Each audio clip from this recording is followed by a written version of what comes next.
નમસ્કાર ખેડૂત મિત્રો, આજે આપણે એક આવ્યા છીએ કે રચકાની ખેતી વિશેની માહિતી લેવા માટે. તો આ ખેડૂત ભાઈએ જે રચકાની ખેતી કરી છે, પણ મેન પાક તરીકે રચકાની ખેતી નથી કરી, એમને મેન પાક તરીકે કપાસની ખેતી કરી હતી. અને કપાસમાં થોડા વીક પડ્યા એટલે એમને એરંડાની ખેતી કરી. એરંડાની અંદર એમને રચકાની ખેતી કરી.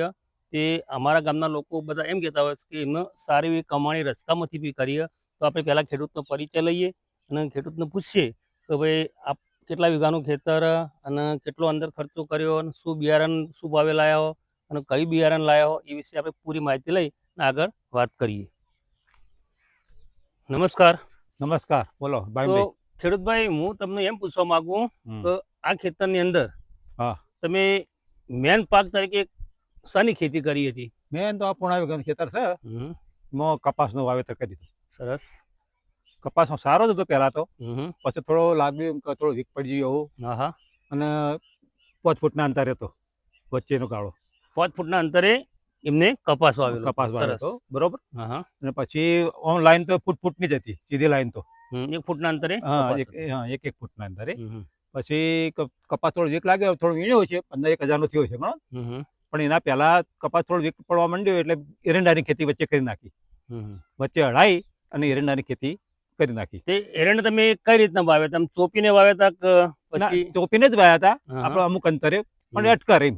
અંદાજે કેટલું અંતર બે એરંડા વચ્ચે રાખ્યું? લગભગ છે 4-5 ફૂટનું. 5 ફૂટ. તો ખેડૂત મિત્રો, આ ખેડૂતભાઈએ પેલા કપાસનું ખેતી કરી હતી અને કપાસ થોડા વીક લાગ્યા એટલે એમને એ કપાસની લાઈનની અંદર જ તમે એરંડા લગાયા? ના, બાજુમાં વચ્ચેની લાઈનમાં તમે વચ્ચે લગાયા. કપાસ બે- તો એમને જ રાખ્યા. તો બે કપાસની લાઈન અમને 5 ફૂટનો ગાળો હા, રાખ્યો હતો ને? 5 5 ફૂટનો ગાળો રાખ્યો હતો એટલે વચ્ચેની લાઈનમાં એમને એરંડા લગાવી દીધા. એટલે એરંડાનો બી ગાળો હાલ કપાસ નથી એટલે એનો પણ 5 ફૂટનો થઈ ગયો. બરાબર ને? બરાબર.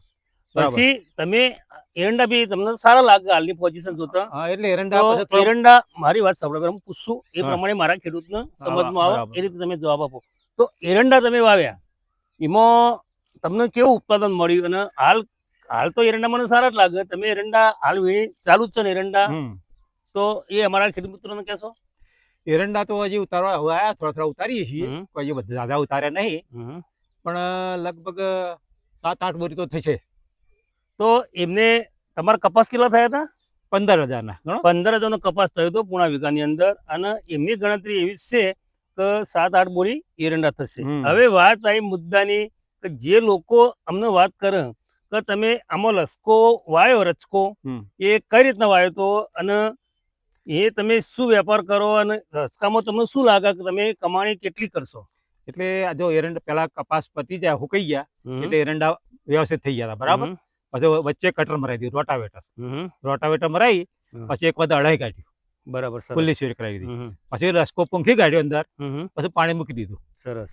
એક તો- વખત તો આ લસકા ઉગ્યા પછી થોડેક ફૂટનો થયો, હમ. એટલે એક ચારો લગભગ 10-12 ચારા છે મારે. હમ. એક ચારો 1,000 રૂપિયા મેં આપી દીધું વાઢવા માટે.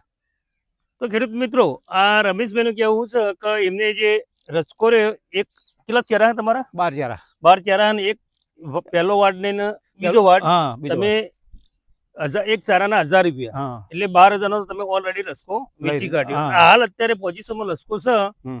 એ તમે વાટવા આપ્યો કે જે તમારે પોતે જ વાટવાનો? ના, હવે તો પકવી દેવો. હવે રસકો હવે પકવી દેવો, પકવી દેવાનો. બિયારણ બનાવી દેવું. તો આ તમે રસકો વાવ્યો હમ. એ વખતે તમે આમ પૂંખતા કઈ રીતના પૂંખ્યો હતો? એમ એ પૂંખી જ દેવાનું. આપણે જેમ આ બીજું બિયારણ લસકો ને બધું પૂંખીએ ને બાજરી ને એવું, એ રીતે જ. સરસ. પણ આ થોડો લસકો દાબીને પૂંખવો પડે, એટલે કાંક આવે તો કોઈ મોટો ઝાડ ના થાય. તે આમાં આ પૂર્ણા વીઘાની અંદર કેટલું બિયારણ તમે?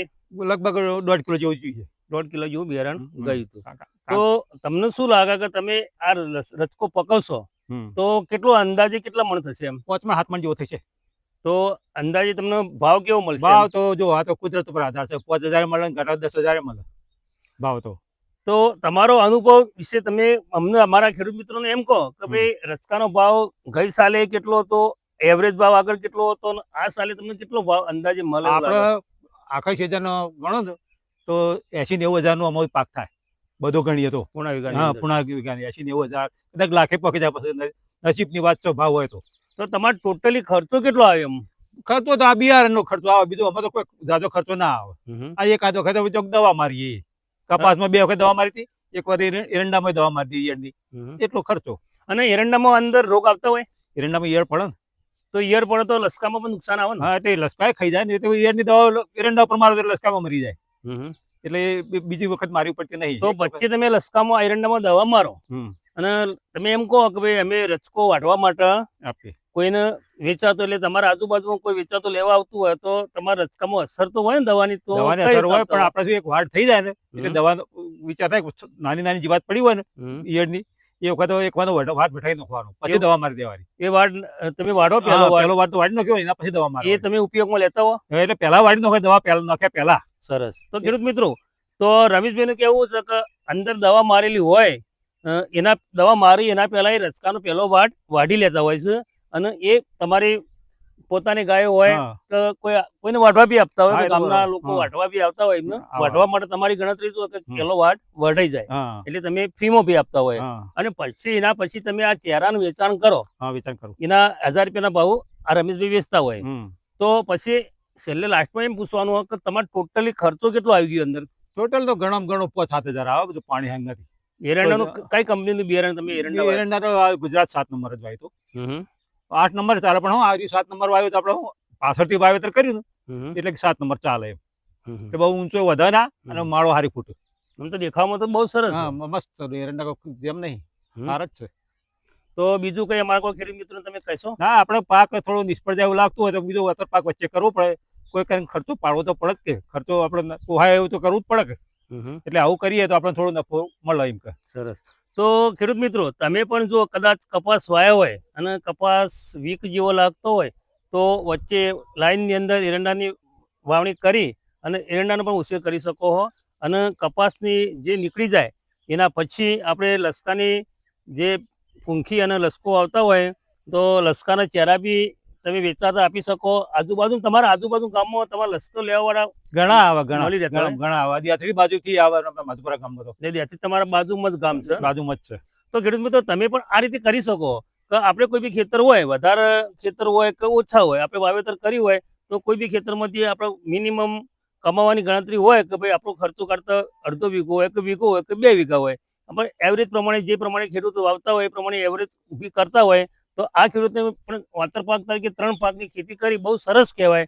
તો ખેડૂત મિત્રો, તમે પણ આ રીતે ખેતી નિષ્ફળ ના જવા દેતા, અને પાણીની સગવડ હોય, બધી સગવડ હોય, તો તમે પણ આ રીતે ખેતરનો ઉપયોગ કરી શકો અને સારી એવી કમાણી કરી શકો. જો ખેડૂત મિત્રો તમને અમારા વિડીયો ગમ્યો હોય તો અમારી ચેનલને શેર, સબસ્ક્રાઇબ, લાઇક તો અવશ્ય કરજો. Keep coming back.